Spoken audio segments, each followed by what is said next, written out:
यहाँ पे हमने अपना टॉपिक कंप्लीट किया है प्रीवियस, जिसमें हमने ये कुछ स्ट्रक्चर बनाने की जो है वो कोशिश कर रहे हैं कि ताकि हमारा एक हाउस जो प्लान है उसका ग्राउंड फ्लोर हम डिज़ाइन करें।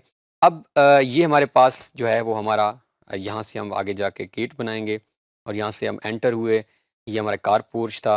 अब कार पोर्च से आगे जो है हमारे हाउस की कंस्ट्रक्शन स्टार्ट होनी है। जब कंस्ट्रक्शन की बात आती है तो जहाँ जहाँ भी हमारी कंस्ट्रक्शन होती है नॉर्मली, और क्योंकि ये हमारे स्ट्रक्चर्स यहाँ पे हैं तो ये सारी हमारी लोड बेयरिंग वॉल्स बन जाएंगी। हम इसको, हमें आइडिया है कि लोड बेयरिंग वॉल की जब हम बात करते हैं तो उसकी जो थिकनेस है वो हमेशा 9 इंच होती है। तो हम अपना 9 इंच का जो है वो ऑफसेट इंश्योर कर लेते हैं। और हमेशा आप ऑफसेट में अंदर वाली साइड पे दे रहा हूँ, नीचे क्यों नहीं दे सकता, ये आपने ध्यान में रखना है कि अब मैं अगर इससे नीचे दूंगा तो वो 17 फीट में से ही माइनस हो जाएगा। तो मैंने क्लियर स्पेस दी है। और जब किसी भी कमरे के अंदर आप देखेंगे डायमेंशन लिखी से हमने ये वाली जो दीवार है वो अंदर बनाई है। अब ये मेरे पास वॉल बन गई है और ये भी मेरे पास वॉल है और ये भी, क्योंकि हमारी यहाँ पे भी पिलर्स आएंगे और इस साइड पे भी, तो ये अब मेरे पास एक बेसिक जो है वो स्ट्रक्चर सा बन चुका है, जिसकी ट्रिमिंग भी हम करते हैं। अब ट्रिमिंग के लिए क्या है हमारे पास, ये अगर TR ट्रिम की जो शॉर्ट की हमने डबल एंटर करेंगे हम, तो ये हमारे पास चीज़ें ट्रिम हो जाएंगी, क्योंकि ये वॉल आपस में वॉल्स मिल रही हैं। तो वॉल्स हमेशा जुड़ी हुई होती हैं। अगर आप घरों के अंदर आपने ऑलरेडी देखा होगा डिज़ाइनिंग होते हुए, तो ये वॉल्स क्योंकि जुड़ी हुई हैं तो हम इनको ट्रिम कर लेते हैं ताकि ये एक कनेक्टेड हमारा डिज़ाइन बन जाए। तो फिलहाल हम नीचे बाद में आते हैं। ये मेरे पास कुछ एक स्ट्रक्चर सा है। अब ये मेरे पास फिलहाल इसकी भी हम यहाँ पे वॉल आपस में मिला देते हैं, इसको भी ट्रिम कर लेते हैं और इसको भी ट्रिम। तो ये ट्रिम जितनी भी जगहों पे मैंने किया है, क्या किया हमने, एक्चुअली हमने दीवारों को आपस में जोड़ा है, जो दरमियान में जहाँ पे भी सेपरेशन थी उसको ख़त्म किया है। अगेन मैंने क्विकली ये जो है प्रोसेस किया है। आपने आराम के साथ जहाँ जहाँ भी दो दो दीवारों के दरमियान कोई हमें चीज़ ऐसी नज़र आ रही है जो सेपरेट कर रही है, अब ये मेरे पास एक क्लियर स्पेस, यहाँ पे को कार पोर्च है, ये ड्राइंग हमारा जो रूम है।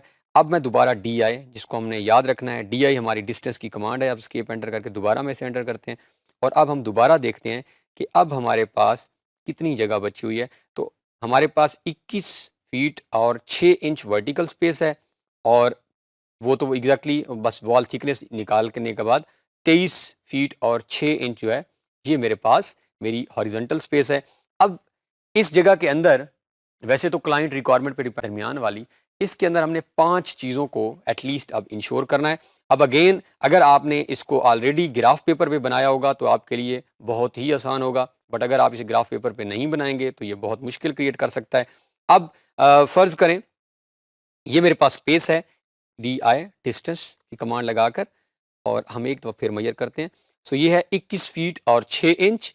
मैं ऊपर से स्टार्ट करता हूँ और O इज़ फॉर ऑफसेट और 10 फीट का मैं पहला ऑफसेट देता हूँ। ये मेरे पास पहला ऑफसेट आ गया 10 फीट का। इस स्पेस के अंदर मैं इंश्योर करता हूँ कि मेरा बेडरूम और किचन बने और बाकी हम लिविंग और स्टेयर्स वगैरह को इधर आके इंश्योर करते हैं। और अब अगर मैं कह रहा हूँ कि मेरा बेडरूम है 10 बाय कोई भी डायमेंशन दे रहा हूँ, तो अब जो वॉल थिकनेस होगी, क्योंकि ये भी हमारा 2 कमरे बन रहे हैं, यहाँ पे स्लैब्स लगेंगी, यहाँ पे तो ये दोनों हमारी लोड बेयरिंग वॉल है। अब वॉल थिकनेस क्योंकि हम इंक्लूड नहीं करते तो हम 9 इंच की जो वॉल लगाएंगे वो बाहर लगाएंगे, अंदर नहीं लगाएंगे। अंदर हमें क्लियर दोबारा मेजर कर लेते हैं। ये जो 10 बाय जब हम बात करेंगे हमारा बेडरूम है तो एग्जैक्ट 10 होना चाहिए। तो आप नोट करें जो अंदर क्लियर डिस्टेंस है, एक दीवार ये वाली है, एक दीवार हमारी ये वाली है, उसका एग्जैक्ट डिस्टेंस जो है वो 10 फीट है। तो हम नहीं करनी। ये मेरे पास 10 फीट। अब ये अगेन हम मेजर करते हैं DI डिस्टेंस। हम जगह देखें, हमारे पास 23 फीट और 6 इंच जगह है। तो अब डिपेंड करता है, फ़र्ज़ करें मैं जो है यहाँ पे वॉल देता हूँ O एंटर और हम 12 फीट और 10 इंच कर लेते हैं। ये मैंने ऑफसेट दिया और ये ऑफसेट में बेडरूम। तो अब ये मेरा बेडरूम बन गया है जिसका साइज़ 10 बाय 12 फीट और 10 इंच दिया है, वो वाला होगा साइज़। और अब वॉल क्योंकि दोबारा इन दोनों के दरमियान एक दीवार आनी है और स्ट्रक्चर यहाँ पे स्लैब्स लगी होंगी। अब वॉल थिकनेस के लिए दोबारा एस्केप करके मैं नई कमांड लगाता हूँ ऑफसेट O एंटर और 9 इंच। दीवार अंदर इंक्लूड नहीं करेंगे, दीवार हमेशा बाहर साइड की तरफ होगी। अब ये मैं दोबारा मेजर कर लेता हूँ कि मेरा जो मेरा बेडरूम है वो 10 बाय 12 फीट और 10 इंचेस का है। ये दरमियान वाली दीवार है और ये हमारा किचन हो जाएगा। किचन को हम देख लेते हैं कि हमारा किचन साइज़ क्या बना है। तो किचन साइज़ जो है हमारा वो है 10 बाय 9 फीट और 11 इंच। तो ये मेरे पास बेडरूम और किचन इंश्योर हो चुका है। Again trimming TR double enter करें और हम ये दीवारों को आपस में मिला लेते हैं। ये ट्रिमिंग हमेशा दीवारों को आपस में, अब ये दरमियान में आ रही है, इसको आपस में फ़िलहाल मिला लेते हैं। और ये हमारे पास, इसको क्योंकि अभी हमने ये डिसाइड नहीं किया कि यहाँ हमने क्या देना है, इस वजह से इसको हमने अभी ट्रिम नहीं किया। इसको बाद में जाके जब हम नीचे वाला डिसीजन करेंगे। अब फ़िलहाल जो है इस वॉल को हम डिलीट कर देते हैं क्योंकि इसकी ज़रूरत नहीं है। तो क्या किया है मैंने, यहाँ पे अगर आप लेक्चर को दोबारा देखें तो हमने सिंपली जो है एक बेडरूम और एक किचन जो है इसको इंश्योर किया है।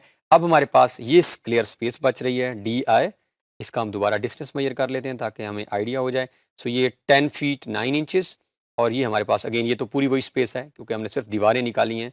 और ये हमारे पास है 23 फीट और 6 इंचेस। सो अब हम आहिस्ता आहिस्ता जो है हमारे पास ये जो है इस टाइम एक क्लियर स्पेस है। 10 फुट और 9 इंच मेरी वर्टिकल है और 23 फुट और 6 इंच जो है वो मेरी इस टाइम जो है वो स्पेस है हॉरिजेंटल। अब मैंने बनाना क्या है, एक मैंने लिविंग रूम इंश्योर करना है और एक मैंने स्टेयर्स देनी है, सीढ़ियाँ देनी है। अब ज़ाहिरी बात है अगर मैं यहाँ से देखूँ तो स्टेयर्स इस साइड पे आएँगी, सीढ़ियाँ इस साइड पे आएँगी और इस साइड पे हमारा जो है वो बन जाएगा लिविंग रूम। उसकी वजूहात क्या हैं, हम रीज़न्स क्लियर कर लेते हैं। हो सकता है कल को आप ऊपर वाला जो फ्लोर आपका बनेगा आप उसको रेंट पे देना चाहें, तो यहाँ से अगर कोई आया है, यहाँ पे हम दीवार दे देंगे ताकि हमारा जो है वो प्राइवेसी इंश्योर हो जाए। अगर यहाँ से कोई भी आया है तो वो आराम के साथ यहाँ से मूव करेगा और स्टेयर्स को इस्तेमाल करते हुए ऊपर चला जाएगा। तो हमारी जो है प्राइवेसी यहाँ से इंश्योर हो जाएगी क्योंकि बिल्कुल अब मेरे पास एक चीज़ तो क्लियर हो गई कि मैंने इधर कहीं जाके सीढ़ियाँ देनी है और इस तरफ मेरा लिविंग रूम आएगा। अब अगला सवाल आता है और मैंने एक और चीज़ भी अभी यहाँ पे इंश्योर करनी है और वो है powder room. Powder room means जहाँ पे मैंने एक छोटा-सा जो है वो बाथरूम देना है और उसके साथ एक बेसन भी देंगे, सिंक भी देंगे ताकि वो हैंड वॉशिंग के लिए। सो अब हम, क्योंकि हमारे पास ये वाली स्पेस काफ़ी ज़्यादा है, 23 फीट एक एनफ स्पेस होती है। सो हम O एंटर, अब आपने ऑलरेडी जब पेपर पे बनाया हुआ होगा तो आपके लिए आसान होगा। O एंटर और मैं 6 फीट और 6 इंचेस की जो है वो यहाँ पे इंश्योर कर देता हूँ। फ़र्ज़ करें ये वाली स्टेयर्स और यहीं पे, अब मैंने ये 6 फीट 6 इंच क्यों किया, अब ये एक और सवाल बनता है। तो अब मेरे पास ये जो 6 फीट है इसके अंदर मैं क्या करूँगा, यहाँ पे मैं स्टार्ट करूँगा अपनी स्टेयर्स को कुछ ऐसे और ये स्टेयर्स ऐसे जाके यहाँ से जो है ये ऐसे आके और ऐसे ऊपर आ जाएँगी और इस तरह हमारा जो है वो ऊपर वाला फ्लोर बन जाएगा। इस तरफ हमारा जो है वो लिविंग रूम इंश्योर हो जाएगा। अब क्योंकि ये मेन स्ट्रक्चर, ये मेन हमने वॉल बनाई हुई है, ये वाली वॉल है और ये वाली वॉल है और यहाँ पे हमारा कोई स्ट्रक्चर नहीं बन रहा, तो यहाँ पर हम अफोर्ड कर सकते हैं कि हम एक 4.5 इंच की जो है वो वॉल, जो कि नॉन लोड बेयरिंग वॉल है, तो इसको हम नॉन लोड बेयरिंग वॉल से भी सेपरेट कर सकते हैं। इस तरफ हमारा लिविंग रूम बन जाएगा और यहाँ पे हम अपनी स्टेयर्स को इंश्योर करेंगे। इसको और आप नोट करें तो ये सारा काम हम इंटीरियर वॉल्स के अंदर अभी कर रहे हैं। ये हमने बाउंड्री वॉल लगाई, जो हमारा नेक्स्ट टॉपिक होगा उसके अंदर हम स्टेयर्स का डिज़ाइन या इंश्योर करेंगे और अपना लिविंग रूम क्लियर कर लेंगे और हम जो है प्लस इंश्योर करेंगे कि अब हम किस तरह अपने आगे दरवाजे और खिड़कियों की तरफ बढ़ें। तो ये सारा नेक्स्ट लेक्चर के अंदर हम इन सारे टॉपिक्स को कवर करें। Thanks for watching to the end. Make sure to like and subscribe if you enjoyed this video. See you in the next one.